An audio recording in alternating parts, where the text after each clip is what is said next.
Selamat pagi Bu, perkenalkan nama saya Desri Kouskia Silagan dengan NIM 114222025 dari Prodi D4 TRPL. Di sini saya akan mempresentasikan software Recruitment Specification atau SRS dari sistem pemesanan kopi Nomensen. Yang pertama adalah Introduction, yang dimana dokumen kebutuhan perangkat lunak atau SRS dibuat untuk memberikan gambaran tentang kebutuhan dan spesifikasi sistem yang akan dibangun berdasarkan kebutuhan pengguna. Selain itu, dokumen ini juga akan digunakan sebagai dokumentasi yang akan berguna dalam pengembangan sistem di masa depan. 1.1 Purpose of Document. SRS adalah dokumen yang dibuat untuk menjelaskan kebutuhan dan spesifikasi sistem yang akan dikembangkan. Tujuannya adalah untuk memberikan pemahaman yang jelas dan terperinci tentang kebutuhan fungsional dan non-fungsional suatu sistem kepada para pengembang, pemilik produk,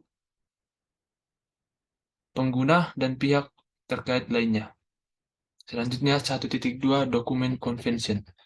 Dokumen ini memiliki aturan penomoran, penamaan, dan penulisan agar lebih mudah untuk dipahami. Aturan penomoran, penamaan, dan penulisan dijelaskan pada tabel 1 berikut. Yang dimana kategorinya, kategori dan deskripsi aturan yang digunakan. Yang pertama penulisan, yang kedua penomoran. Selanjutnya 1.3 Reference Dokumen. Dokumen yang menjadi rujukan dokumen ini yaitu SRS AKPL 05/2003 website Eltona Coffee House. Selanjutnya 1.4 Dokumen Summary. Dokumen ini berisikan 5 bab, di mana setiap bab berisikan penjelasan dari situs web yang dibangun oleh tim developer. Yang pertama, bab 1, Introduction. Pada bab ini menjelaskan tentang tujuan pembuatan dokumen, konvensi atau aturan pada dokumen, referensi dokumen, dan ringkasan dokumen. Bab 2, System Overview. Pada bab ini menjelaskan tentang deskripsi umum sistem yang akan dibangun, proses bisnis sistem yang berjalan pada saat ini dan target sistem dari sistem yang akan dibangun. Bab 3, Fungsional Recruitment. Pada bab ini menjelaskan tentang fungsi-fungsi dari sistem yang akan dibangun. Yang selanjutnya bab 4, Data Recruitment. Pada bab ini menjelaskan desain data dari sistem yang akan dibangun dengan IRD diagram. Bab 5, Non-Functional Recruitment. Pada bab ini menjelaskan tentang kebutuhan non-fungsional dari sistem yang akan dibangun. Lebih baik bab 2, System Overview. Dalam bab ini jelaskan mengenai deskripsi sistem yang sedang berjalan saat ini dan sistem yang akan dicapai setelah pembangunan website dilakukan. Pada deskripsi sistem yang sedang berjalan terdapat informasi tentang proses bisnis, prosedur, pengguna, dan durasi waktu yang dibutuhkan dalam proses tersebut. Selanjutnya 2.1 Current System Overview. Kedai Kopi Nomensen adalah kedai yang berfokus pada produk kuliner dan terletak di Jalan Pertahanan Bosi, Kecamatan Lagu Boti, Toba, Provinsi Sumatera Utara. Kedai Kopi Nomensen memiliki lokasi yang strategis di pinggir jalan, di lintas Toba, dan menawarkan berbagai jenis kopi seperti kopi Robusta dan Arabica. Kedai Kopi Nomensen dimiliki oleh Bapak Roses Pardosi dan buka dari hari Senin sampai Sabtu dengan jam operasional Senin sampai Sabtu pukul 8 sampai 18 WIB. 18 WIB. Sebelum pembangunan website, pelanggan hanya bisa mendapatkan informasi tentang kedai kopi Nomensen dengan mengunjungi langsung lokasi atau melihat status kontak dari WhatsApp. Namun informasi yang tersedia di internet masih sangat minim. Hal ini menyebabkan informasi tentang kedai kopi Nomensen hanya diketahui oleh masyarakat setempat dan promosi masih dilakukan melalui media sosial yaitu WhatsApp. Berikut adalah gambar BPMN dari current system kopi Nomensen. Ini adalah gambar pertama BPMN dari current system. Selanjutnya 2.1.1 Bisnis proses untuk mempromosikan produk. Pada bisnis proses ini, pihak Permata Kopi memberi informasi melalui media sosial maupun secara WOM atau word of mouth atau langsung ke pengunjung. Begitu pula dengan pengunjung mendapatkan informasi dapat melalui media sosial. Selanjutnya, prosedur untuk mempromosikan produk. Dalam proses ini, Kopi Nomensen melakukan penyebaran informasi secara manual kepada pengunjung atau pengguna melalui media sosial atau secara langsung. Berikut adalah gambar BPMN mempromosikan produk, yang dimana Kopi Nomensen menyebarkan informasi dan memiliki dua akunnya itu melalui media sosial dan bisa secara langsung. Dan si pengunjung mengakses informasi dan melakukan pembelian. Selanjutnya, user. Bagian ini menjelaskan pengguna yang terlibat dalam setiap proses bisnis. Yang pertama, owner. Pada tahap ini, Kopinomensel memberikan informasi terbaru melalui media sosial mereka untuk memperkenalkan hal-hal baru mengenai Kopinomensel dan menarik minat pengunjung. Yang kedua, pengunjung Kopinomensel hanya menerima informasi melalui BOM atau word of mouth tentang Kopinomensel. Namun, untuk menarik lebih banyak pengunjung ke Kopinomensel, butuhkan website yang dapat mempromosikan dan memberikan informasi terbaru tentang Kopinomensel. Selanjutnya, service time. Service time yang digunakan untuk Kopinomensel ini adalah melalui media sosial, maka service time-nya adalah kurang lebih dari 3-5 menit. Jika melalui WOP atau word of mouth, akan memiliki service time yang lama. Untuk target system overview-nya, dibuat website Kopinomensel ini bertujuan untuk memfasilitasi masyarakat setempat maupun di luar daerah. Ini adalah gambar BPMN dari target sistem Kopinomensel, yang dimana owner mengolah informasi website. Selanjutnya, sistem pemesanan Kopinomensel menampilkan informasi toko dan informasi produk. Dan selanjutnya, si customer melihat informasi dari Kopinomensel. Selanjutnya, bisnis proses untuk mengelola informasi web. Pada proses ini, administrasi atau pengolah toko dan produk Kopinomensel merupakan salah satu tahapan penting dalam mengolah usaha kopi tersebut. Pihak yang bertanggung jawab dalam proses ini adalah admin, yang merupakan pihak pemilik atau owner dari Kopinomensel. Selanjutnya, prosedur untuk proses mengelola informasi web. Proses ini, website memiliki fitur khusus untuk admin mengelola informasi toko dan produk. Admin dapat menambah, mengubah, dan menghapus informasi produk, seperti nama, harga, deskripsi, dan gambar. Ini adalah gambar 4 BPMN mengelola informasi website, yang dimana admin melakukan login, sehabis itu masuk ke halaman edit informasi toko, melakukan pengeditan informasi toko, dan informasi dalam website terupdate.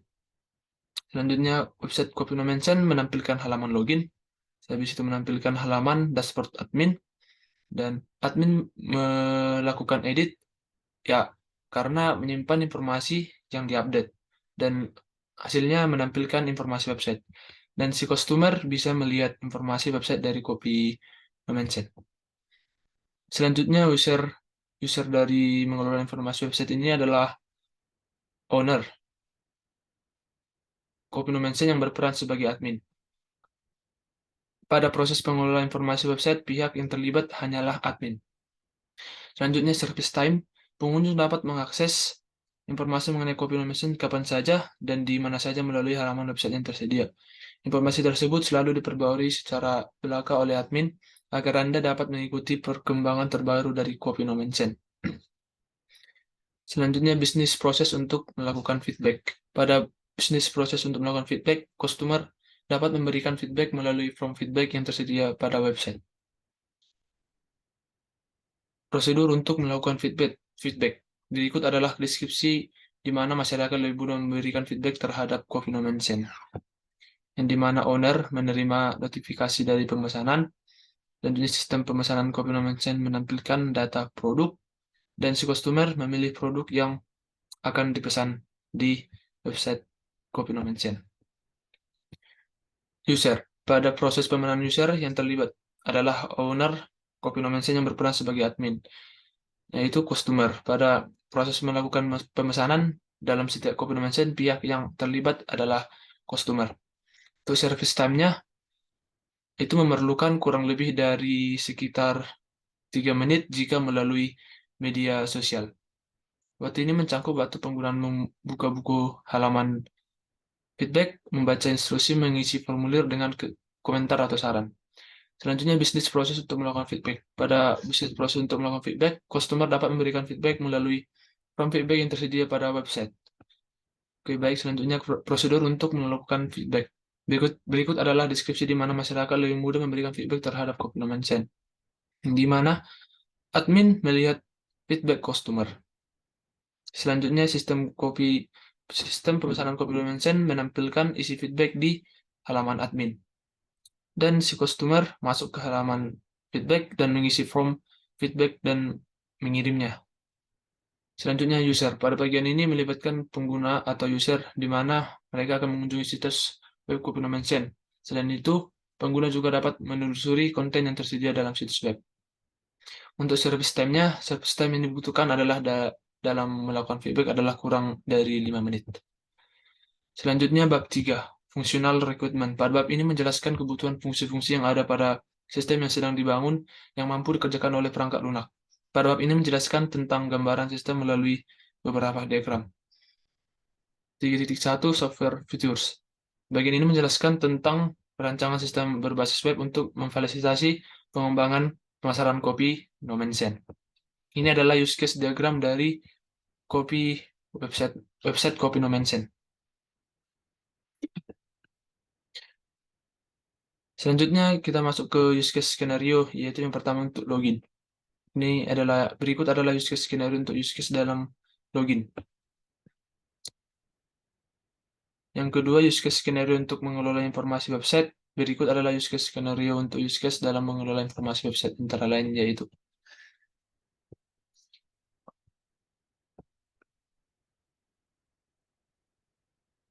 selanjutnya, use case skenario untuk melakukan pemesanan. Berikut adalah use case skenario untuk use case dalam melakukan pemesanan.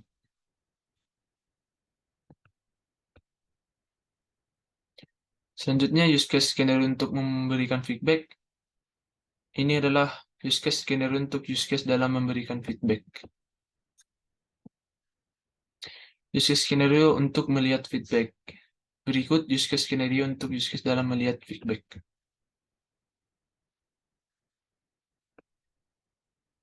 Selanjutnya, use case skenario untuk menghapus feedback. Berikut adalah use case skenario untuk use case dalam menghapus feedback, antara lain.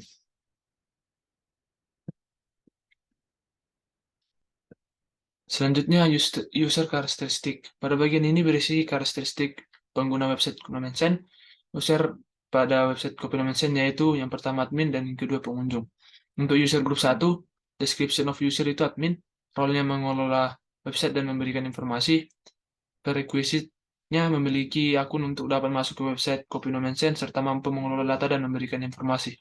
Task description-nya mengelola website, menambah, menghapus, menghapus data yang ada dalam website copy mention. Untuk user group 2, description of user-nya itu masyarakat, role-nya customer, prerequisite-nya mengunjungi dan mengakses website copy mention. Task description-nya mengakses website serta melihat informasi yang terdapat pada copy mention. Untuk bab 4, data requirement. Data requirement adalah kebutuhan data dalam menetapkan proses yang digunakan untuk mengidentifikasi, memprioritaskan, merumuskan secara tepat dan memvalidasi data yang dibutuhkan untuk mencapai tujuan bisnis. 4.1 untuk ERD diagramnya. ERD diagram adalah suatu diagram yang digunakan untuk memodelkan hubungan antara relasi atau objek yang dalam sebuah sistem atau organisasi. ERD untuk database dari sistem yang dibangun dapat dilihat dari gambar berikut, yang dimana admin mempunyai atribut ID admin, username, password, nama admin, dan nomor telepon. Untuk feedback, ID mempunyai atribut ID feedback, nama customer, nomor telepon customer, dan keterangan. Untuk tabel toko, mempunyai atribut ID toko, nama toko, jam operasional, dan lokasi toko. Untuk produk, mempunyai atribut ID produk, nama produk, gambar produk, harga produk, dan deskripsi. Dan yang terakhir, tabel pemesanan mempunyai ID pemesanan dan tanggal pemesanan. Selanjutnya, translasi ERD. Berikut ini merupakan beberapa kebutuhan fungsional dari website copy no mention. Dalam bagian ini akan jelaskan mengenai tabel yang ada dalam database, termasuk informasi tentang nama tabel, atribut yang digunakan, jenis DB atribut, panjang atribut, dan keterangan apakah tabel tersebut merupakan primary key atau foreign key.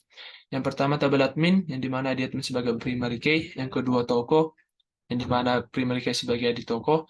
Yang ketiga, produk, yang dimana ID produk sebagai primary key. Yang keempat, feedback, yang dimana ID feedback sebagai primary key. Yang kelima, pemesanan, yang dimana ID pemesanan sebagai primary key. Dan yang terakhir, detail pemesanan, yang dimana ID detail pemesanan sebagai primary key, ID pemesanan, dan ID produk sebagai foreign key. Terakhir, bab 5 non-functional recruitment. Tabel berikut akan menjelaskan tentang non-functional recruitment yang tersedia pada website Kopi Nomanse. Sekian hasil presentasi saya. Jika ada tutur kata yang salah, saya mohon maaf. Sekian dan terima kasih. Selamat pagi, Bu.